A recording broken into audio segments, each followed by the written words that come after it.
नमस्कार, मैं हूँ आपके साथ बख्ता दुबे और आप देख रहे हैं न्यूज़ कॉरिडोर्स। आज दिल्ली के लिए बहुत बड़ा दिन है और आज सुबह 8 बजे से ही जो चुनाव के नतीजे हैं, वो आना शुरू हो चुका है, उनकी गिनती शुरू हो चुकी है, रुझान भी आना शुरू हो चुके हैं। ऐसे में रुझानों को देखकर कहीं न कहीं ये साफ नज़र आ रहा है कि दिल्ली चुनाव में आम आदमी पार्टी बहुत पीछे पिछड़ती जा रही है और भारतीय जनता पार्टी रुझानों के हिसाब से काफ़ी आगे नज़र आ रही है। मोदी लहर कहीं न कहीं नज़र आ रही है।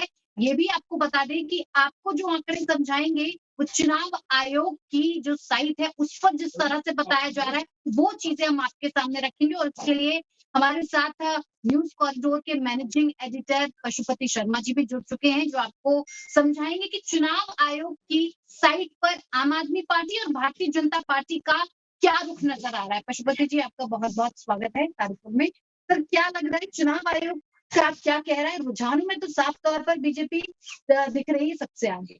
देखिए मैं न्यूज़ कॉरिडोर्स के दर्शकों को ये बता दूं कि बार-बार आम आदमी पार्टी की तरफ से ये कहा जा रहा था कि हम सर्वे में नहीं आते, जी। हम सरकार में आते हैं। हाँ। तो इस बार जो है अभी तक जो रुझान है, उससे ये नैरेटिव जो है, ये उनका जो बयान है, वो कहीं न कहीं फेल होता हुआ नज़र आ रहा है। अभी जो रुझान है, जो हमारे पास चुनाव आयोग की वेबसाइट से है, जी। वो कह रही है कि 37 सीटों पे बीजेपी आगे है और आम आदमी पार्टी 20 सीटों पे आगे है। जी। तो ये जो गणित है और बाकी अगर हम बाकी ग्राउंड से कहें तो ये आ रहा है कि बीजेपी करीब-करीब 46 सीटों पर लीड ले चुकी है। हाँ। कांग्रेस के लिए एक अच्छी खबर है कि कहीं से कहीं खुल कुछ खाता अभी खुल रहा है रुझानों में तो। रुझानों में खुल रहा है लेकिन चुनाव आयोग की साइट पर कहीं नज़र नहीं आ रही है कांग्रेस पार्टी। हाँ, हाँ। ये आपको दूसरा ये मैं बता दूँ आपको कंस्टिट्यूएंसी वाइज़ हम जाएँ तो जी। नरेला में बीजेपी आगे चल रही है, राजकरण खत्री है, वहाँ से आगे चल रहे हैं। हम बवाना पे जाएँ तो बीजेपी आगे चल रही है, कैंडिडेट जो है इंद्रराज सिंह है। इसके बाद हम अगर चलें तो ये देखिए कंस्टिट्यूएंसी वाइज़ हम आपको बताते जाएँ, ये किरारी जो है वहाँ पे आम आदमी पार्टी के अनिल झा जी। वो आगे चल रहे हैं। इसके अलावा हम जाएँ आम आदमी पार्टी की सीट रोहिणी, वहाँ पे प्रदीप मित्तल हैं, वो आगे चल रहे हैं। बीजेपी की बात करें तो रिठाला में बीजेपी के कुलवंत राणा आगे चल रहे हैं। अगर हम शालीमार बाग की बात करें तो बीजेपी के कैंडिडेट हैं रेखा गुप्ता जी, वो आगे चल रही हैं। इसी तरह से एक-एक सीट पे जो है वंदना नजफगढ़ में आपको बीजेपी आगे चल रही है, नीलम पहलवान है, वो आगे हैं। इसके अलावा आप मटियाला सीट की बात करें तो वहाँ से संदीप सहरावत आगे चल रहे हैं। यानी कि कुल मिलाकर कई सीटें हैं कॉन्स्टिट्यूशन वाइज भी अगर आप देखेंगे तो भारतीय जनता पार्टी हर जगह आगे नजर आ रही है रुझानों में भी और चुनाव आयोग की साइट पर भी। देखिए यहाँ पर भी रुझानों में साफ साफ ये नजर आ रहा है कि रमेश बिधूड़ी जो है वो अपनी सीट से फिलहाल आगे चलते हुए नजर आ रहे हैं। ये देखिए वक्त है जो सबसे हॉट सीट है नई दिल्ली। अरविंद केजरीवाल की जी। नई दिल्ली सीट, उसकी जी। बात करते हैं। हाँ। तो आम आदमी पार्टी की जो आपका 2 राउंड के लिए नतीजे जो हमारे सामने हैं, जी। उसमें अरविंद केजरीवाल के कोई हिस्से 4,669 वोट है। परवेश वर्मा के पास 4,425 वोट है। जी। 254 वोटों की जो है वो कमी है। है। जी। लेकिन अभी 11 राउंड बाकी हैं और कहा यह जा रहा है कि परवेश साहिब सिंह वर्मा अरविंद केजरीवाल का गणित बिगाड़ सकते हैं, बिल्कुल बिगाड़ सकते हैं। यानी कि जो रुझान आ रहे हैं ये जो नतीजे हैं उसमें तब्दील होते दिख सकते हैं, पशुपति जी। देखिए अभी 2 राउंड में हम कंक्लूजन की ओर नहीं जाते हैं। हाँ। 5-6 राउंड हो जाने दीजिए और फासले बढ़ जाने दीजिए। 250 वोटों का फासला जो है जी। वो कई बार आपको आगे पीछे होगा। हाँ। जंगपुरा सीट भी सर बहुत ज्यादा हॉट सीट है क्योंकि सिसोदिया वहां से हैं और 1800 वोट से करीब वो पहली बार अभी फिलहाल रुझानों में वो काफी पीछे चल रहे थे, अभी फिलहाल आगे चलते नजर आ रहे हैं। हाँ, एक बार हम जंगपुरा के को भी देख लेते हैं जी। कि वो सीट हमारी क्या कह रही है। हाँ। और वंदना वक्ता आपको ये मैं बता दूं कि जो कई सारी ऐसी सीटें हैं जिसे और हॉट सीट कह सकते हैं, कालका जी की हो गई, जंगपुरा की हो गई सर, नई दिल्ली की हो गई।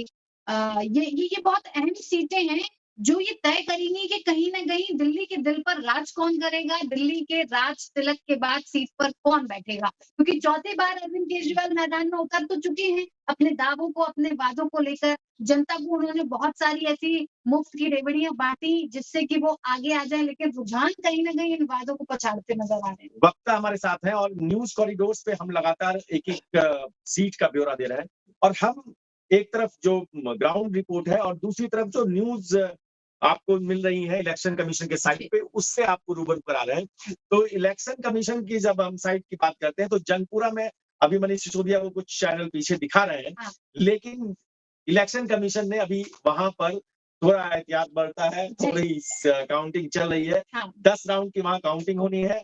जी।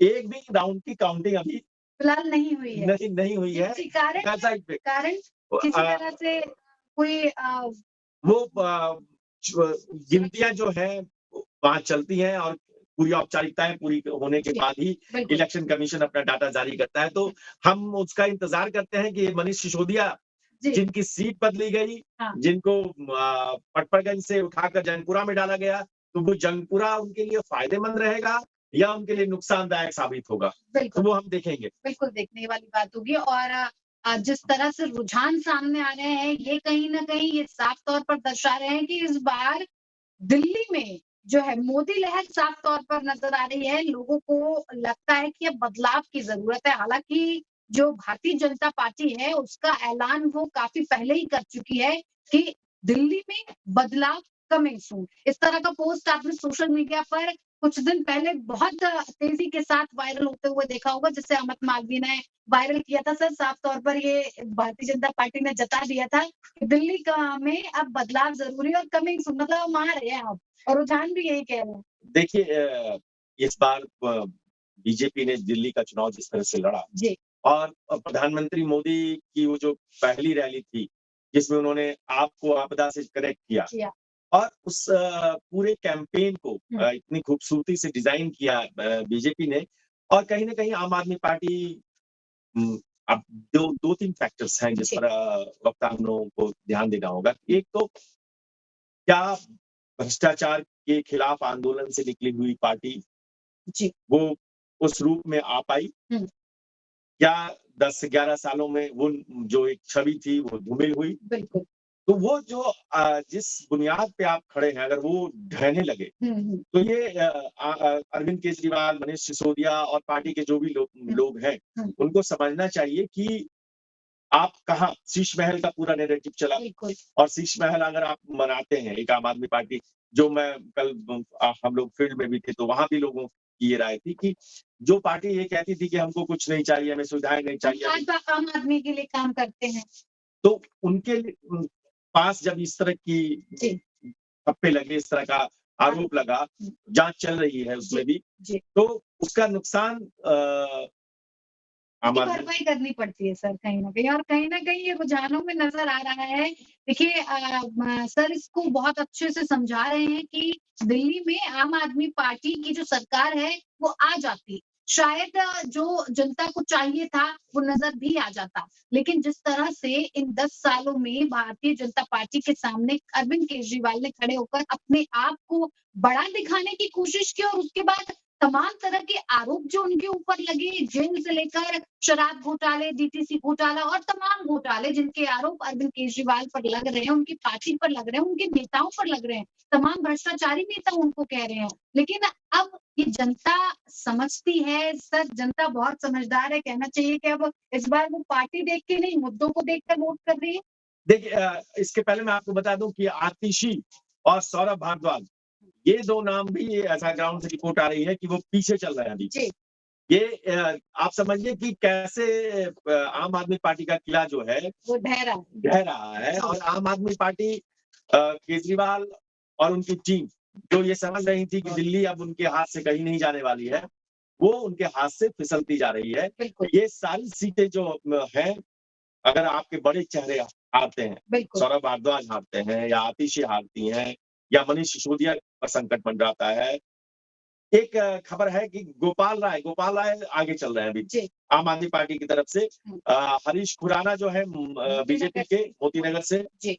वो आगे चल रहे हैं। तो ये जो पल्ली मरान से इमरान हुसैन आम आदमी पार्टी के आगे चल रहे हैं, कैलाश गहलोत बिजवासन से बीजेपी के आगे चल रहे हैं।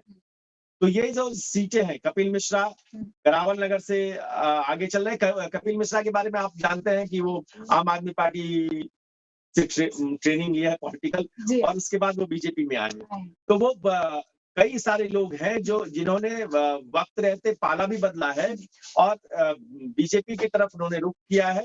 तो ये सारा जो गणित है। देखिए, खबर ये भी आ रही है सिसोदिया और केजरीवाल को पहली बार रुझानों में बढ़त मिलती नजर आ रही है सर। लेकिन अब चुनाव आयोग क्या कह रहा है ये जानने की बहुत जरूरत होगी, क्योंकि रुझान तो ये कह रहे हैं लगातार कि सिसोदिया और केजरीवाल आगे चल रहे हैं। इसके साथ एक सीट और है इस बार उपचुनाव में, उत्तर प्रदेश की मिल्कीपुर सीट, जो अयोध्या के हार के बाद से बीजेपी के लिए एक सवाल बना हुआ था। मिल्कीपुर में चंद्रभानु पासवान जी भारतीय जनता पार्टी के अभी लीड कर रहे हैं। तो ये एक खबर है जो हम आप दर्शकों को दे रहे हैं। इसके बाद आप समझिए वक्ता कि दिल्ली जो है, दिल्ली में एक अच्छा संकेत है बीजेपी के लिए।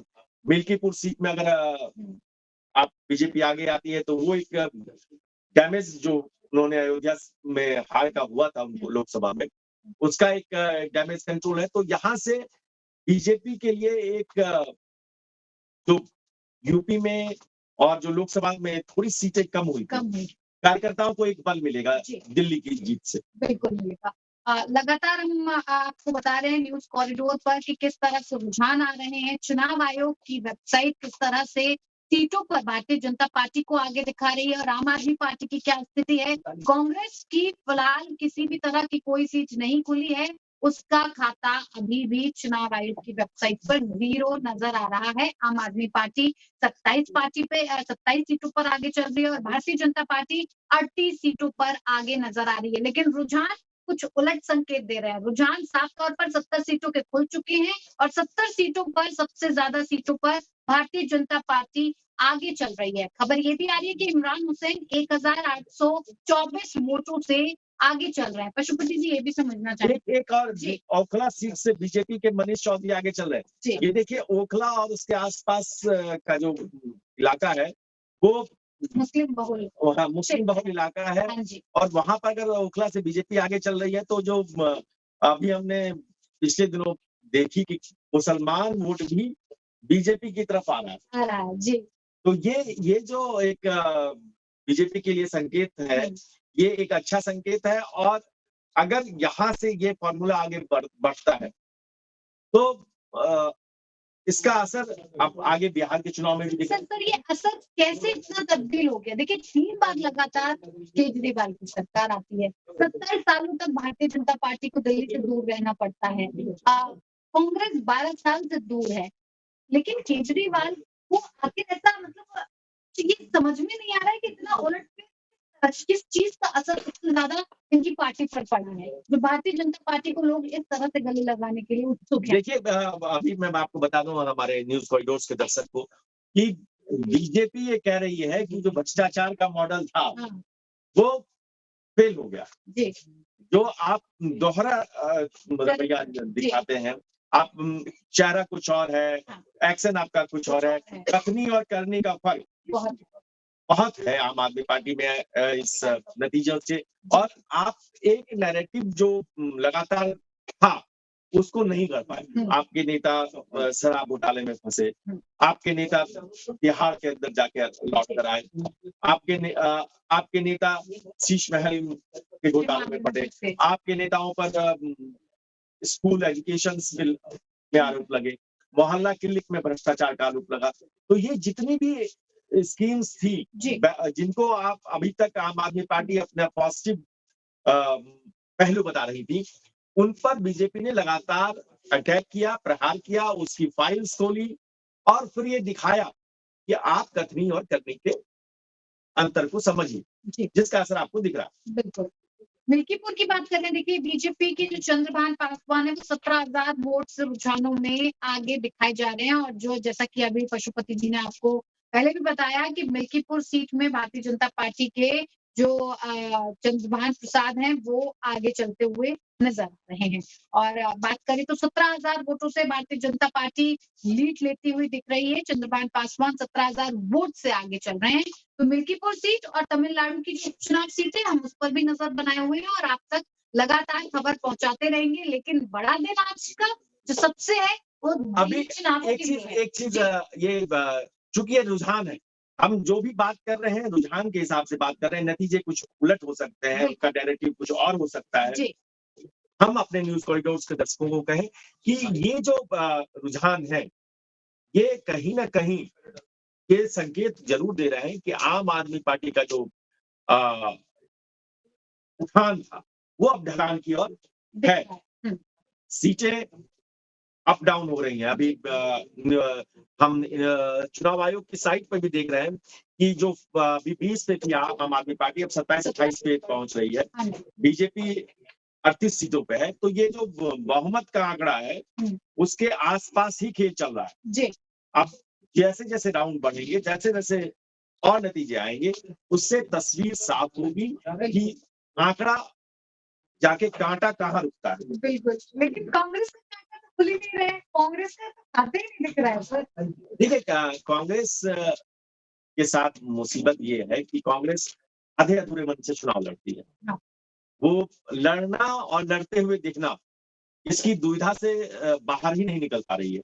तो कांग्रेस के लिए संकट ये है कि उनका जो शीर्ष नेतृत्व है, वो जब चुनाव कैंपेन जब होते हैं, तब वो आप विदेश यात्राओं में चले जाते हैं, तब आप देश के बाहर चले जाते हैं, जब आप लौटते हैं तब भी आपका वो एग्रेशन नहीं दिखता है।